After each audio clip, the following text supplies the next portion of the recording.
शुरुआत शुक्राने से। जिस तरह से आप लोग जुड़े हैं अलग अलग मुल्कों से, अलग अलग इलाकों से, जिस तरह से आप लगातार जुड़ रहे हैं, हमारे वीडियोस को देख रहे हैं और YouTube की तमाम बंदिशों के बावजूद हमारे व्यूज बढ़ाने में, हमें लोगों तक पहुंचाने में मदद कर रहे हैं, उसके लिए आप लोगों का बहुत शुक्रिया। इजराइल और फलस्तीन में ऐसा लगता है कि हवा थोड़ी सी बदलने लगी है।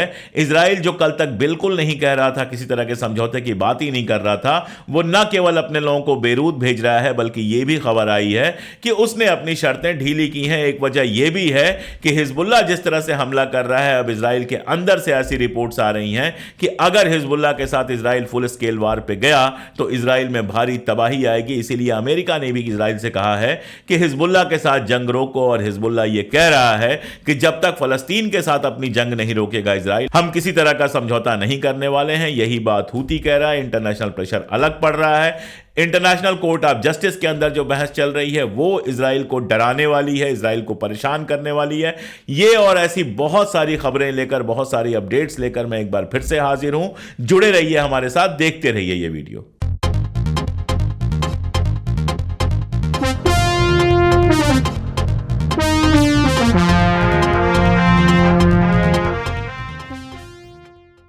नमस्कार, मैं अशोक कुमार पांडे। स्वागत है आपका एक बार फिर से टीसीएच पर इजराइल फलस्तीन में जो कुछ चल रहा है उसकी ताजा अपडेट्स लेकर। ऐसा लगता है कि हवाएं बदलने लगी हैं।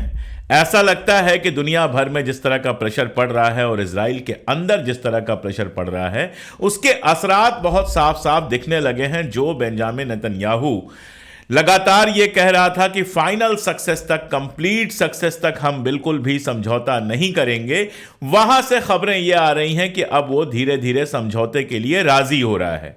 आपको पता है पेरिस में मोसाद के हेड, CIA के हेड और भी कई सारे लोगों की मीटिंग होनी थी। वो मीटिंग हुई और उसकी मीटिंग के बाद इजराइल के अखबारों में लगातार ये खबरें आ रही हैं कि इजराइल अब समझौते के लिए तैयार हो रहा है। ऐसा लग रहा है कि रमजान के पहले पहले किसी तरह का कोई समझौता हो जाएगा। खबरें ये हैं कि इजराइल ने अपनी कुछ शर्तें लूज की हैं, कमजोर की हैं, और हमास से अब उम्मीद की जा रही है हमास अगर उनको ओके कर देता है तो समझौता हो जाएगा। इसमें जो शर्तें हैं वो मैं आपको बताऊं। पहली बात यह हुई है कि समझौता 6 हफ्तों के लिए होगा। अमेरिका लगातार प्रेशर डाल रहा था कि 6 हफ्तों के लिए युद्ध विराम का एक समझौता हो जाए।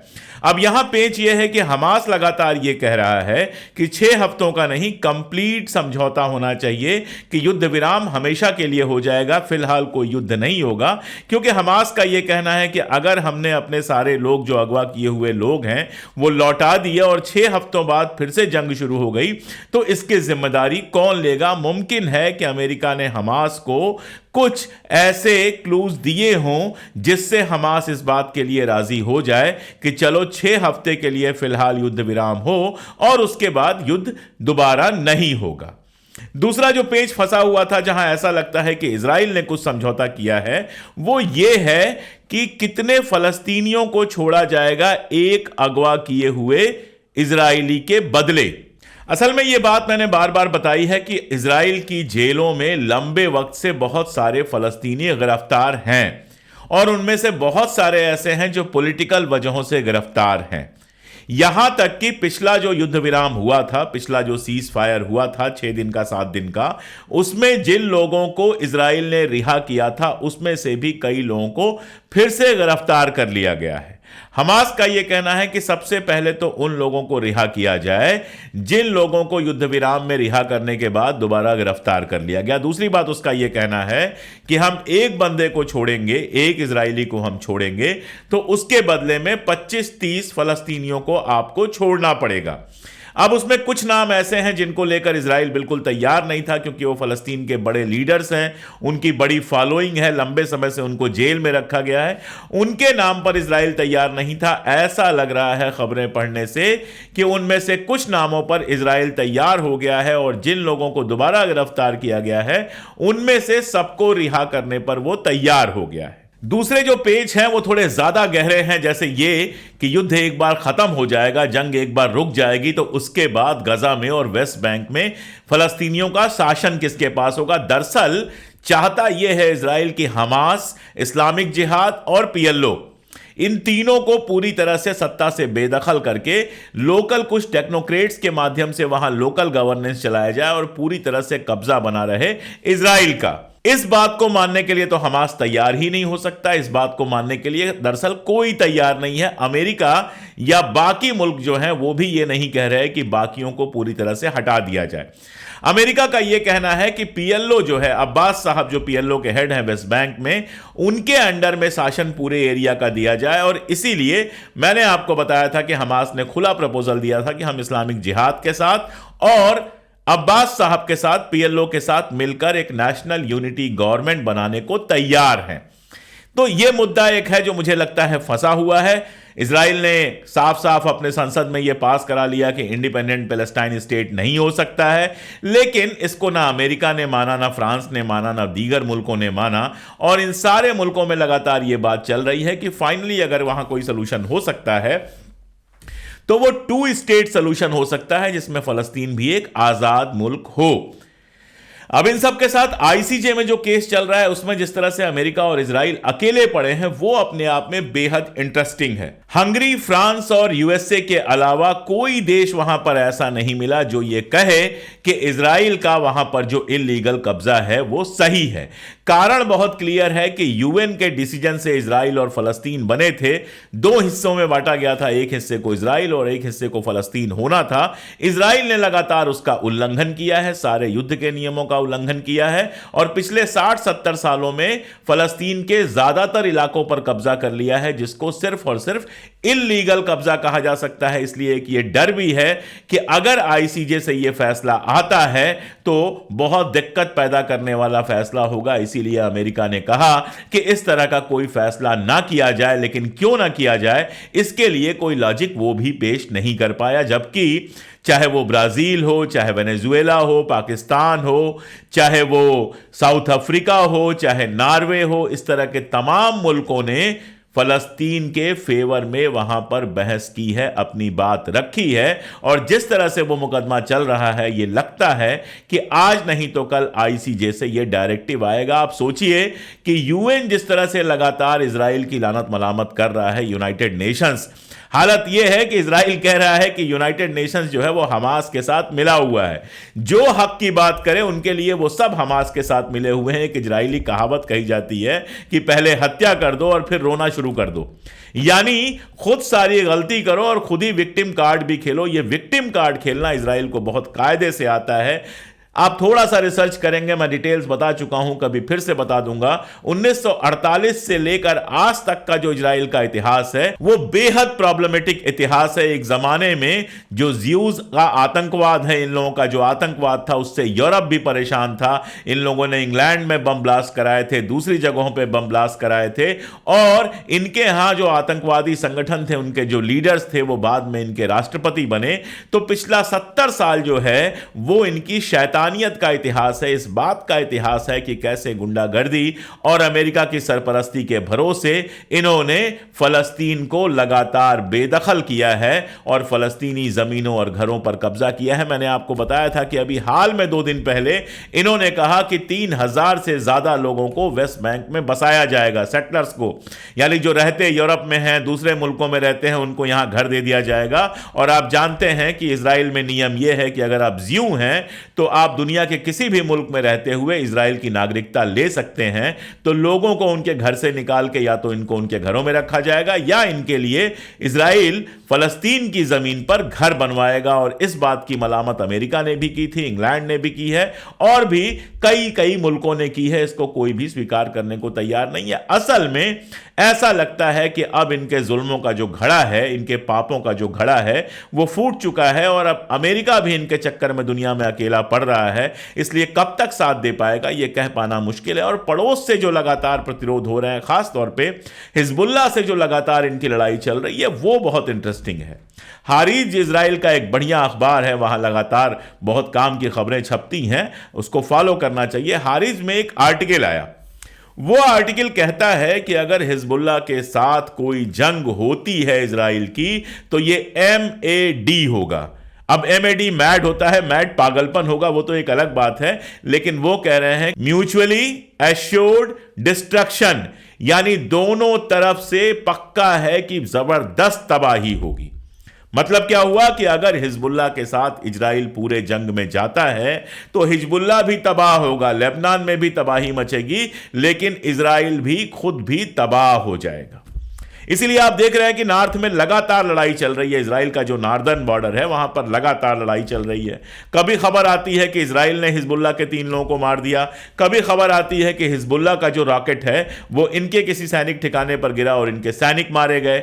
कभी खबर आती है कि वहां से 1.5 से 2 लाख लोग छोड़कर उस इलाके को भाग गए हैं। कभी खबर आती है कि लगातार सायरन बज रहा है। यह सारा कुछ होता है, लेकिन तैयार नहीं है इजराइल वहां पर फुल स्केल वार करने के लिए, क्योंकि उसको पता है कि हिजबुल्लाह इतना मजबूत हो चुका है कि अब अगर उससे लड़ाई होती है तो अगर तबाही लेबनान में फैलेगी तो वो तबाही इजराइल के अंदर भी फैलने वाली है। हिजबुल्लाह क्या है, कैसे बना है, इस पर एक अलग से वीडियो बना के मैं आपको बहुत डिटेल में बता दूंगा। तो हालत यह है कि हिजबुल्लाह के साथ लगातार लड़ाई हो नहीं सकती। अभी बीच में अमेरिका का यह बयान आया था कि हिजबुल्लाह के साथ इजराइल को जितनी जल्दी हो सके डी एस्केलेशन करना चाहिए, यानी जंग को और कम करना चाहिए, खत्म कर देना चाहिए। लेकिन उसके तुरंत बाद नसरल्लाह साहब जो हिजबुल्लाह के हेड हैं, उनका बयान आया कि जब तक इजराइल फलस्तीन के ऊपर हमला करना बंद नहीं करता है तब तक हम इजराइल के साथ कोई सीज फायर करने को तैयार नहीं है। यानी एक बात बहुत साफ है कि जब तक यह कार्रवाई करता रहेगा वो गजा में, रफा में और फलस्तीन के दूसरे इलाकों में, तब तक हिजबुल्लाह के हमले उसको झेलने पड़ेंगे और साथ में झेलने पड़ेंगे उसको हूथी के हमले। क्योंकि हूथी जिस तरह से हमले कर रहा है, अमेरिका ने कल रात को भी सना पे काफी बम बरसाए हैं, लेकिन इसके बावजूद यमन पीछे हटने को तैयार नहीं है, हूथी पीछे हटने को तैयार नहीं है। लगातार वो अमेरिका के, इंग्लैंड के और बाकी मुल्कों के इजराइल की तरफ जाने वाले जहाजों को निशाना बना रहा है। अमेरिका ने खुद स्वीकार किया है कि उसका जहाज बुरी तरह से उसमें घायल हुआ है, उसके जहाज को काफी चोट पहुंची है और उधर कई सारी ऐसी जहाज कंपनियां हैं जिन्होंने उधर से जहाज भेजना बंद कर दिया है। तो कुल मिलाजुला के मामला यह है कि जब तक इजराइल इस जंग से बाहर नहीं होगा तब तक हूथी और हिजबुल्लाह का भी उसको मुकाबला करना पड़ेगा और हमास भी लगातार मुकाबला कर रहा है। अभी की खबर यह है कि इजराइल यह कह रहा है कि उस 250 के आसपास लड़ाके मारे गए हैं, और जब इजराइल कह रहा है 250 तो आप मान लीजिए कि कम से कम 500 से 1000 के बीच में उसके लोग भी मारे गए हैं। और अभी हालत यह है, जो मैं पहले भी बता चुका हूं, कि नॉर्दर्न बॉर्डर पर तो सायरन बज ही रहे थे, सदर्न बॉर्डर पे भी इजराइल कह जरूर रहा है कि जो लोग ये इलाका छोड़ के गए हैं वो वापस लौट आए, लेकिन लोग लौटने को तैयार नहीं है। वहां भी बीच बीच में सायरन बज रहे हैं। यानी हमास को खत्म करने का दावा वो कितना भी कर ले, हमास अभी भी लगातार लड़ाई जारी रखे हुए है। आपको पता है कि अभी हाल में इजराइल ने यह डिसीजन लिया कि इस बार रमजान में अल-अक्सा के अंदर वो कम से कम मुसलमानों को अंदर जाने देगा नमाज पढ़ने के लिए। यानी एक लाइन में यह कहें कि वो संख्या तय करेगा कि इतने ही लोग अल अक्सा मस्जिद में जाके नमाज पढ़ सकते हैं रमजान के दौरान। अब यह तो बताने वाली बात नहीं है कि रमजान का मुसलमानों के लिए कितना महत्व होता है, रोजे रखते हैं, पवित्र माह होता है। तो उस समय इजराइल में रहने वाला हर अरबी मुसलमान चाहता है कि वो अल अक्सा में जाकर नमाज अदा करे। अब इजराइल इस चीज के लिए भी उनको रोक रहा है। मैं आपको बताऊं कि अल्टीमेट एम इजराइल का हमेशा से यह रहा है कि वो अल अक्सा को पूरी तरह से खत्म कर दे, जेरूसलम को पूरी तरह से कब्जा कर ले। जबकि दुनिया के ज्यादातर देशों ने फलस्तीन को मान्यता दी है, और जो फलस्तीन को मान्यता मिली है उसमें ईस्ट यरूशलेम जो है, पूर्वी यरूशलेम जो है, उसको उसकी राजधानी कहा गया है। अब जो अल अक्सा मस्जिद इतनी इंपॉर्टेंट है, ये तो मैं आपको बता ही चुका हूं कि बाकी बहुत सारी मस्जिदों को फलस्तीन के अंदर तबाह किया जा चुका है, लेकिन जो अल अक्सा मस्जिद इतनी इंपॉर्टेंट है, इतनी महत्वपूर्ण मस्जिद है, जब रमजान के अंदर वहां पर नमाज की इजाजत नहीं दी जाएगी तो गुस्सा पनपना बहुत लाजिम है। बहुत सारे विद्वानों ने, बहुत सारे लेखकों ने, पत्रकारों ने यह कहा है कि ऐसा कदम उठाकर दरअसल इजराइल जंग को और भड़काना चाहता है। और अभी हमास ने बाकायदा बयान जारी किया है कि अगर ऐसा किया जाता है तो इजराइल एक और विस्फोट के लिए तैयार हो, जिसका मतलब यह है कि अगर अल अक्सा मस्जिद में जाने वालों की संख्या को लिमिट किया जाएगा तो हमास ने कहा है कि लड़ाई और तेज होगी। उधर ये तो आप जानते ही हैं कि अगवा किए हुए जो लोग हैं, उनके जो परिवार वाले हैं, वो लगातार सड़कों पर आ रहे हैं। कल तेल अवीव में एक बहुत बड़ी रैली हुई है जिसका वीडियो जारी हुआ है।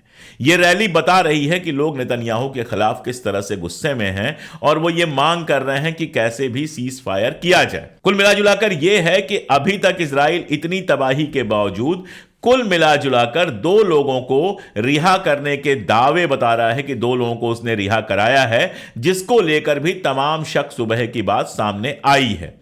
यानी वो अपने अगवा किए हुए लोगों को नहीं रिहा करवा पा रहा है। उसका दावा था कि सारे अगवा किए हुए लोग खान यूनुस में हैं, खान यूनुस में लंबी लड़ाई हुई, बहुत तबाही हुई, इसके भी बहुत लोग मारे गए, हमास के लोग भी मारे गए, लेकिन एक भी अगवा किया हुआ बंदा आपको नहीं मिला। तो जो अगवा किए हुए लोगों के परिवार हैं वो अलग गुस्से में हैं। एहूद बराक जो वहां के प्रधानमंत्री रह चुके हैं, उनका बयान आया कि बेंजामिन नेतन्याहू खुद को ताकतवर दिखाने के लिए खतरे में डाल रहा है अगवा किए हुए लोगों की जान। यानी बेंजामिन नेतन्याहू अपनी कुर्सी बचाए रखने के लिए, अपनी इमेज ये दिखाने के लिए कि मैं बहुत मजबूत हूं, अगवा किए हुए लोगों की जान को खतरे में डाल रहा है। अब यही सारा प्रेशर है, इंटरनेशनल, नेशनल और बाकी सारा यही सारा प्रेशर है, जिससे यह लगता है कि बेंजामिन नेतन्याहू बाहर से जो भी कह रहा हो, अंदर से वो धीरे धीरे समझौते के लिए तैयार होने लगा है। देखने की बात यह है कि ये समझौते की जो शर्तें बेंजामिन नेतन्याहू ने मानी हैं, इजराइल ने मानी हैं, हमास उसको किस हद तक स्वीकार करता है, कितना उसमें जोड़ता है, कितना घटाता है।